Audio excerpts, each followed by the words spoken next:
আজ তোমাদের সাথে ছোট্ট একটা মিনি ব্লগ শেয়ার করব। সো কয়েকদিন আগে তো আমাদের বাড়িতে মামি এসেছেন, তাই ভাবলাম মামিকে নিয়ে যাই একটু ঘুরে আসি মন্দিরে। আর এই মন্দিরটা বর্ধমানের নবাবহাটে অবস্থিত। এদিকে যেহেতু শ্রাবণ মাস, তাই দেখো অনেকে অনেক দূর দূর থেকে এখানে জল ঢালতে এসেছেন। এদিকে মাম্মাম আর অন্যের সাথে ভীষণ খুশি।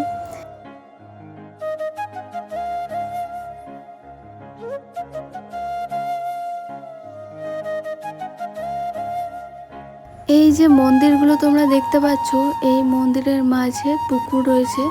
আর এই যে পুকুরের মধ্যে অনেক মাছ ঘোরাঘুরি করছে। আর এই যে মাছগুলো দেখে অন্বেষা আর মাম্মাম তো একদম জল থেকে উঠতে চাইছিল না। তো ওদের অনেক বোঝানোর পর ওরা জল থেকে উঠে আসে। তো ভিডিওটা এখানে শেষ করছি, আবার দেখাবে নেক্সট ভ্লগে। আপনারা ভালো থাকবেন, সুস্থ থাকবেন, ধন্যবাদ।